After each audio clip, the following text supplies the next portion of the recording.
আম খেতে আমরা সবাই ভালোবাসি, কিন্তু সারা বছর যদি আমাদের ছাদে আম পাওয়া যায়, অর্থাৎ আমাদের গাছে যদি সারা বছর আম পাওয়া যায়, তার থেকে সৌভাগ্যবান ছাদ বাগানি আর কে হতে পারে। হ্যালো ফ্রেন্ডস, আমি কমল হোসেন এবং আপনারা দেখছেন আপনাদের সেই প্রিয় YouTube channel gardener trips with Kamal. আজকের ভিডিওর আলোচনার বিষয়বস্তু দ্বিতীয় পর্যায়ে অর্থাৎ দ্বিতীয় সিজনে আপনার ছাদ বাগানে আম গাছের প্রচুর পরিমাণ মুকুল আসার প্রস্তুতি নিলে আপনিও ছাদ বাগানের গাছকে ভালো রাখার জন্য কি কি প্রস্তুতি নেবেন, কিভাবে গাছগুলোকে সুস্থ স্বাভাবিক রাখবেন এবং গাছের ফুল আসার আগে আপনাকে বেসিক কিছু পরিচর্যা করতে হবে, কিছু প্রতিরক্ষা ব্যবস্থা আপনাকে অ্যাপ্লাই করতে হবে। কি সেই প্রতিরক্ষা ব্যবস্থা, কিভাবে গাছগুলোকে রক্ষা করবেন, কিভাবে ফুল আসার আগে গাছগুলোকে প্রিপেয়ার করে তুলবেন, সব কিছু আলোচনা করব আজকের ভিডিওটি। না স্কিপ করে কন্টিনিউ করুন।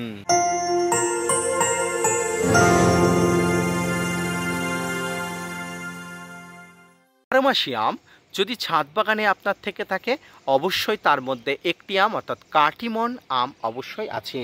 আর আজকের ভিডিওর আলোচনার বিষয়বস্তু ছাদ বাগানে বারোমাসি আম এবং অন্যতম সেরা মিষ্টতার দিক থেকে প্রথম দিকে এগিয়ে আছে একটি আম, সেটা হলো কাটিমন।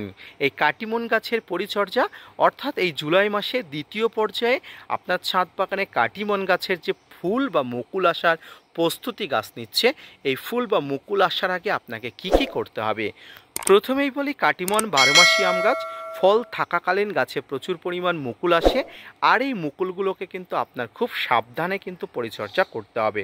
মনে রাখবেন, সময়টা বর্ষাকাল, ঘিনঘিনিয়ে বর্ষা, এর ফলে মুকুল কিন্তু ক্ষতিগ্রস্ত হওয়া, গাছে যে গুটি আসে গুটিগুলো ঝরে পড়া, গাছে যে পরিণত আম আছে পরিণত আমগুলো কিন্তু পোকা হয়ে যাওয়া, এই ধরনের সমস্যা হয়ে থাকে।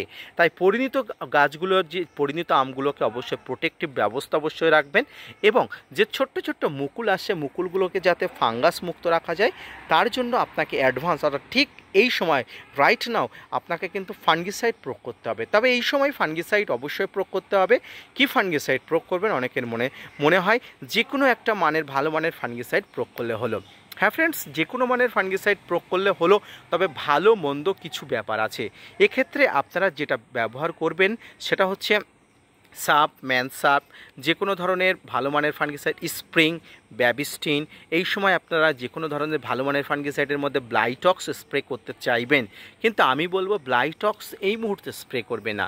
ব্লাইটক্স একটা হাই ডোজের উচ্চমাত্রার ফাঙ্গিসাইড, এটি প্রয়োগ না করে আপনারা অ্যামিস্টার টপটি প্রয়োগ করতে পারেন, খুব ভালো ফলাফল পাওয়া যাবে। আগে থেকে যদি প্রতিরক্ষা ব্যবস্থা খুব ভালো করা যায়, তাহলে আপনার ছাদ বাগানে এই যে ছোট্ট ছোট্ট মুকুল আসার মতো পরিস্থিতি তৈরি হচ্ছে, এই মুকুল আসার আগে আপনি যদি ভালো প্রতিরক্ষা ব্যবস্থা অর্থাৎ সুরক্ষা ব্যবস্থা দিতে পারেন, মুকুলগুলো কোনোভাবেই ক্ষতিগ্রস্ত হবে না, মুকুলগুলোতে কোনোভাবেই কিন্তু কোনো রকম কীটপতঙ্গের আক্রমণ ঘটতে পারবে না। এবার আসি কীটপতঙ্গের আক্রমণ। গাছ অর্থাৎ আম গাছ থাকলে কীটপতঙ্গ হবে না এমন ভাবাটা কিন্তু অলীক স্বপ্ন বা সোনার পাথর বাটি। এই সমস্যাকে সঙ্গে নিয়ে ছাদ বাগান করতে হবে। তাই আগে থেকে আপনার সুরক্ষা ব্যবস্থা বা প্রতিরক্ষা ব্যবস্থাকে শক্ত করতে হবে, সে কথা বললাম। সুরক্ষা ব্যবস্থা বা প্রতিরক্ষা ব্যবস্থার মধ্যে যেটা আপনার করতে হবে সেটা হলো, এখানে কীটপতঙ্গ নাশক স্প্রে করতে হবে।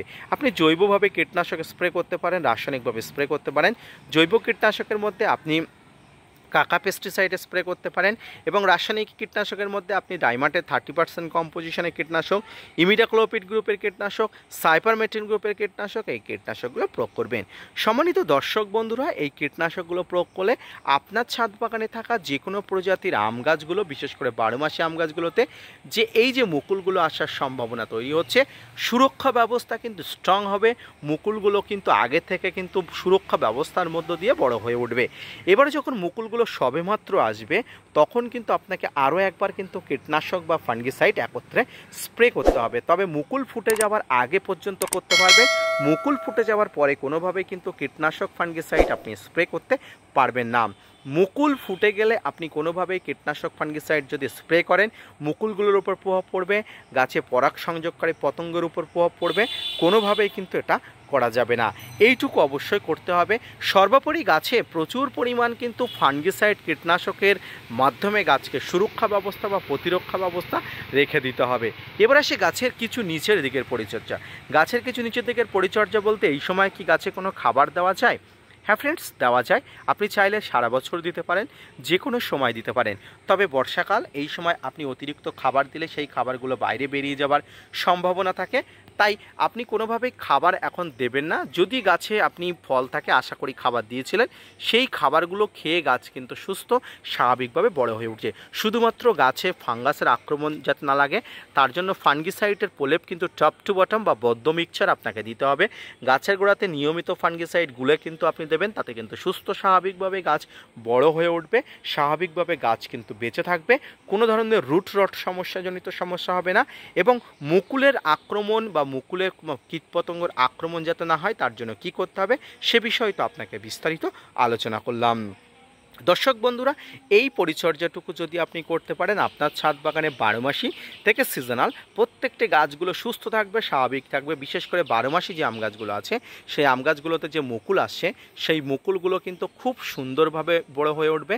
মুকুলগুলো যখন আসবে তাতে কালো হয়ে না যায়, ফাঙ্গাসের আক্রমণ না হয়, তার জন্য যদি আপনি আগে থেকে প্রতিরক্ষা ব্যবস্থা বা সুরক্ষা ব্যবস্থা ঠিক করেন, তাহলে একদম স্বাভাবিকভাবে আপনার ছাদ বাগান গড়ে উঠবে। পাশাপাশি এই যে আমগুলো দেখতে পাচ্ছেন, সবেমাত্র এখনও পর্যন্ত ম্যাচুরিটি হয়নি। অবশ্য আমের সিজন শেষ হয়ে গেছে, কিন্তু এখানে 12 মাসি যে আম কাটিমন খুব হিউজ একটা বড় হয়েছে।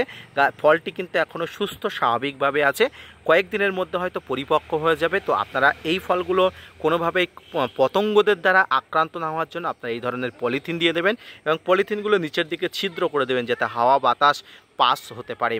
এইভাবেই কিন্তু আপনার 12 মাসি আম গাছগুলোকে পরিচর্যা করতে হয়। সার প্রয়োগ, কীটনাশক, ফাঙ্গিসাইড, গাছের প্রতিরক্ষা ব্যবস্থার মাধ্যমে গাছকে সুস্থ স্বাভাবিকভাবে কিন্তু রেখে দিতে হয়। আজকের ভিডিওটি এই পর্যন্ত।